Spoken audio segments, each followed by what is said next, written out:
बड़ी छोटी सी कहानी है। एक बार एक महात्मा जी अपने शिष्य के साथ भ्रमण पर निकले हुए थे। एक गांव से दूसरे गांव जाते, एक शहर से दूसरे शहर जाते, यही उनका डेली का रूटीन था। भ्रमण पर निकले हुए थे, जहाँ रुक जाते वहाँ शाम प्रवचन करते थे। किसी से ज़्यादा बात नहीं करते थे, उन्हें शांत रहना पसंद आता था। उनका जो शिष्य था उसे दुनियादारी में बड़ा मजा आता था। उसे दूसरों की ज़िंदगी में ताका झाकी करने में बहुत इंटरेस्ट था। महाराज जी को ये सब पसंद नहीं था।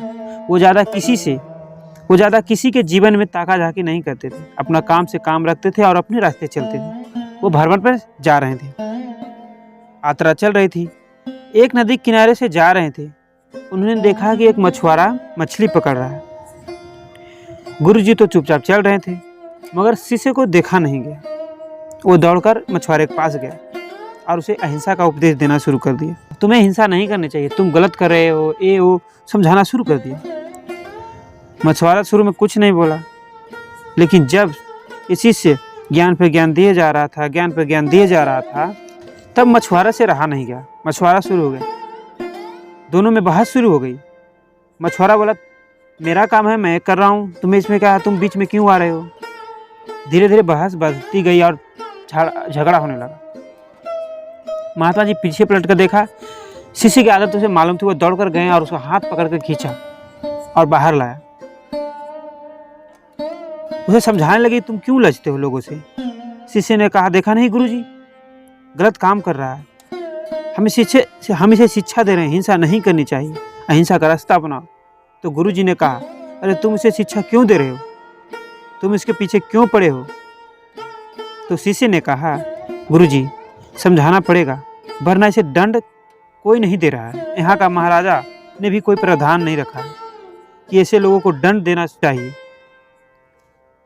गुरुजी ने कहा, यहाँ कोई किसी को दंड नहीं देगा, दंड तो वो देगा जिसको देना है। तुम्हें दंड देने की जरूरत नहीं है, तुम्हें ज़्यादा सोचने की जरूरत नहीं है। शिष्य ने कहा, वो क्या दंड देगा। गुरुजी ने कहा, बस समय आने पर अपना फैसला सुना देता है। इस पचड़े में पड़ने की जरूरत नहीं है, हमें झगड़े करने की जरूरत नहीं है। शिष्य चुपचाप हो गया। गुरुजी ने समझाया था, ज़्यादा बोलना नहीं है। इस बात के 2 साल बीत गए। कमाल ये हुआ कि उसी रास्ते से फिर शिष्य और गुरुजी भ्रमण कर रहे थे। नदी किनारे का नज़ारा बदल चुका था। शिष्य देखता है कि वहाँ पर एक सांप अपनी जान बचाने के लिए तड़प रहा है और चुटियाँ उसे नोचकर खा रही है। शिष्य ने देखा तो उसे रहा नहीं गया। वो दौड़ा सांप को बचाने के लिए, मगर गुरुजी ने उसका हाथ पकड़ लिया।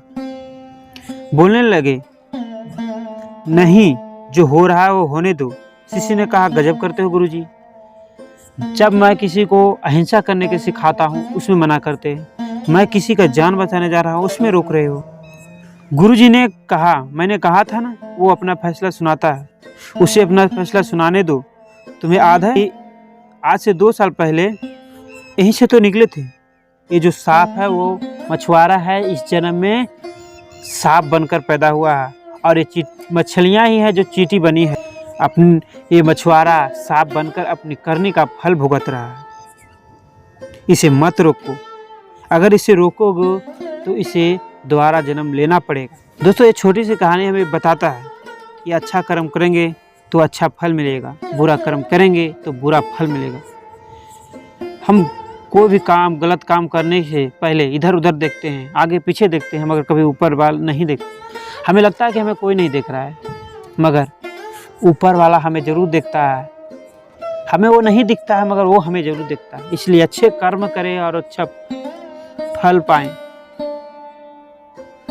मैं आशा करता हूँ कि कहानी आप लोगों को अच्छी लगी होगी। अगर ये कहानी ज़रा से भी आप लोगों को अच्छी लगी होगी तो दोस्तों के पास शेयर करें, फैमिली के पास शेयर करें और हमारे इस चैनल को सब्सक्राइब करें। मिलते हैं एक और नई कहानी के साथ, तब तक थैंक यू, धन्यवाद, जय हिंद।